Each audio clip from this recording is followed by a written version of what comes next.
Christophe Salin, bonjour. Bonjour. Vous êtes le directeur général des domaines Baron de Rothschild. Son vaisseau amiral, c'est Lafitte Rothschild, que tout le monde connaît. Mais les autres navires de la flotte sont pas mal non plus. Du Armillon à Pauillac, Rieux-Sec à Sauternes, l'Évangile à Pomerol. Et maintenant, vous êtes aussi dans le Languedoc, dans le Chili, en Argentine. Comment est-ce qu'on arrive à la tête d'une telle flotte ? Je pense qu'on y arrive par chance, franchement. Ouais. Et puis on y reste par passion. Et puis en travaillant un petit peu aussi. Mais par passion, oui, par passion. Parce que vous êtes originaire donc de Champagne. Nul n'est parfait, c'est ce qu'ils disent à Bordeaux. Ouais. D'un petit village. Et pourtant, vous ne vous dessiniez pas forcément au vin. Non, pas du tout, parce que, bon, d'abord, j'ai l'âge de la couleur de mes cheveux. Donc j'ai eu une première carrière qui était dans les travaux publics, parce que j'aimais beaucoup voyager, j'aimais beaucoup vivre à l'étranger, démarrer des projets. Mais c'était des projets différents, c'était construire des ponts, construire des usines, des voies ferrées. Et puis un jour, quand je suis rentré en France, j'ai rencontré donc le baron Éric de Rothschild, qui venait de prendre la tête des domaines, qui était à l'époque des domaines avec un S, mais un S singulier, ouais. Puisqu'il y avait Château-du Armillon, et qui avait décidé de gérer les domaines comme une entreprise et de la développer. Donc je suis arrivé, je crois, au bon moment. Voilà. Et aujourd'hui, vous focalisez toute votre énergie sur Aussières, en Languedoc. Mais d'abord, pour parler d'Aussières, si vous voulez, il faut parler de deux domaines qu'on a acquis entre-temps, dont on n'a pas parlé, qui sont l'Argentine et le Chili. Ouais. C'est un petit peu l'effet détonateur. Nous rencontrons un homme extraordinaire, un Français de Narbonne qui s'appelle Yves Barsalou, et qui nous dit « Vous êtes bien gentil, mais vous faites le bonheur des Argentins, des Chiliens, des Portugais, puisqu'on avait acquis des propriétés aussi au Portugal. Et regardez le Languedoc. Le Languedoc, on a besoin de rencontrer des maisons comme les vôtres, qui ont des visions à long terme, en termes de qualité, en termes aussi de commercialisation, pour nous aider. » Et donc on arrive un jour là-bas, à Narbonne.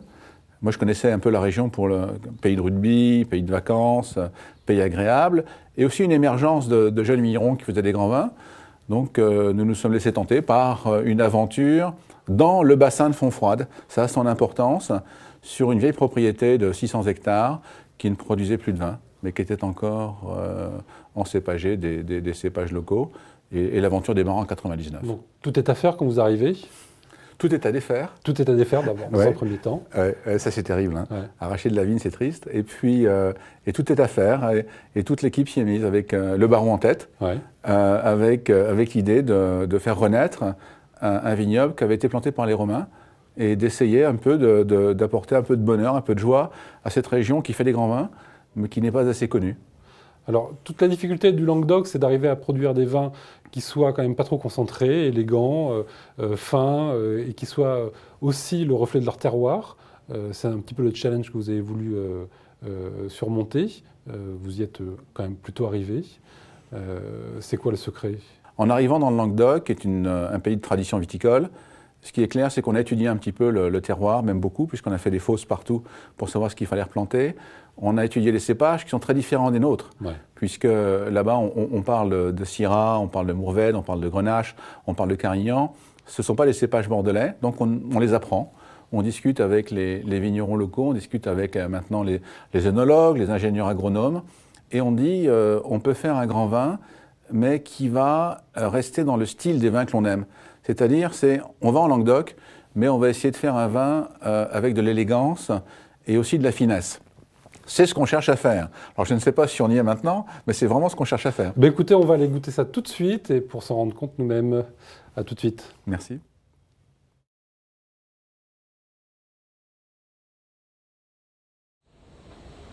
Là, on est avec un château d'Aussières, donc 2007. 2007, c'est l'année très sèche, très sèche. Donc en Languedoc, très bonne année, très peu d'eau. Ça se sent parce que les arômes sont très concentrés. 60% de Syrah, 60% de Syrah, et le reste est en Mourvèdre et en Grenache. Donc on est sur des raisins très mûrs, on est sur des notes de fruits rouges, et surtout, grâce au Mourvèdre, c'est un peu le poivre, c'est un petit peu l'épice. Donc On est à Paris, on déguste ce vin. Quand je mets mon nez dedans, je me retrouve un peu dans les garrigues en été. Ça sent bon, hein. C'est très très particulier. C'est vraiment, on va dire, c'est une Syrah poivrée. Là, on retrouve l'élégance que l'on recherche. On n'est pas à Château-Lafite, on est dans le Languedoc, on essaye de retrouver la finesse, l'élégance, la complexité. C'est un vin dont on n'a pas trop envie de parler finalement, on a plutôt envie de le boire, voilà, avec une bonne viande grillée.